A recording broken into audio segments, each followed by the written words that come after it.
কলংকিত আৰু ধুৰাচাৰী উপাচাৰ্য লাইচাম লাড্ডু সিঙক অপসাৰণৰ বাবে নিখিল বড়ো ছাত্ৰ সন্থা আন ছাত্ৰ সংগঠনে অবিৰত আন্দোলন আমি চলাই আছোঁ, চলি থাকিব যেতিয়ালৈকে লাড্ডু সিং ইয়াৰ পৰা নাযায়।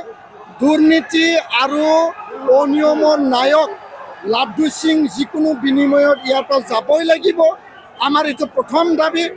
আৰু দুৰ্নীতি অনিয়মৰ নায়ক এইগৰাকী লাড্ডু সিঙক ৰাজভৱনৰ মিহিৰ কান্তি চৌধুৰী ডাঙৰীয়াই সহায় কৰি আছে, ধিক্কাৰ জনাইছোঁ আৰু ইয়াৰ পৰা বিৰত থাকিবলৈ আমি আহ্বান জনাইছোঁ। আমাৰ প্ৰশ্ন বিটিআৰ বড়োলেণ্ড বিশ্ববিদ্যালয়ৰ ছাত্ৰ ছাত্ৰী অসমৰ বিৰোধী কাৰ্যসূচী, বিটিআৰ বিৰোধী, অসম বিৰোধী, বড়োলেণ্ড বিশ্ববিদ্যালয় বিৰোধী কাৰ্যসূচী মিহিৰ কান্তি চৌধুৰীয়ে ইয়াৰ পৰা বিৰত থাকক। আমাৰ প্ৰশ্ন যে তিনিজনীয়া বিশ্বৰঞ্জন চামাল, বি মিশ্ৰ, এছ.কে. দেৱৰ যি তিনিজনীয়া হাই লেভেল কমিটি ইনকুৱাৰী প্ৰতিবেদন কি হ'ল?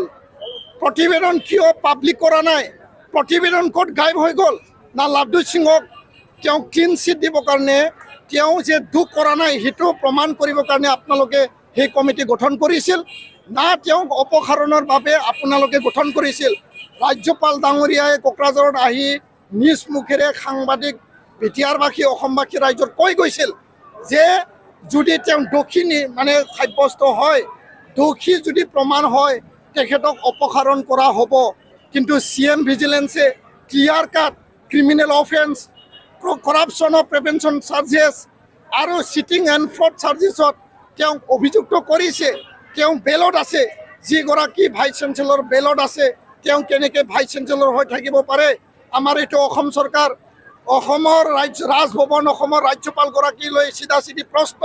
আৰু ইয়াৰ কাৰণে আমি দাবী জনাইছোঁ যে তেখেতক CM ভিজিলেন্সে গ্ৰেপ্তাৰ কৰক।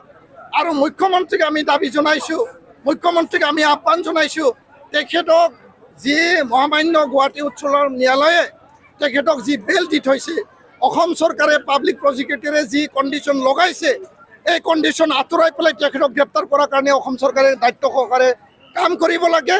নহ'লে অনিৰ্দিষ্টকালীন ইয়াত ধৰ্ণা চলিব, বড়োলেণ্ড বিশ্ববিদ্যালয় অনিৰ্দিষ্টকালীনলৈ বন্ধ হ'ব, ৰাজভৱন ঘেৰাও কাৰ্যসূচী আৰু ৰাষ্ট্ৰীয় ঘাইপথ অৱৰোধ কাৰ্যসূচী আমি ল'বলৈ বাধ্য হ'ম। কাৰণ এই VC থকা সময়ত ছাত্ৰ ছাত্ৰীৰ জীৱন ধ্বংস হৈছে।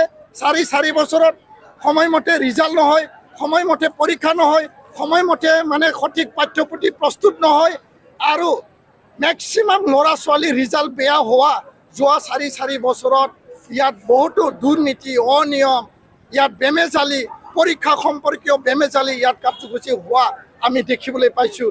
ইয়াৰ কাৰণে এই VC যোৱাটো নিশ্চিত অপসাৰণ কৰিবই লাগিব আৰু কোনো কাৰণত আমাৰ আন্দোলন স্তব্ধ নহয়। মই এই কথা স্পষ্ট ভাষাৰে আজি আৰু পুনৰ দোহাৰিছোঁ। ধন্যবাদ।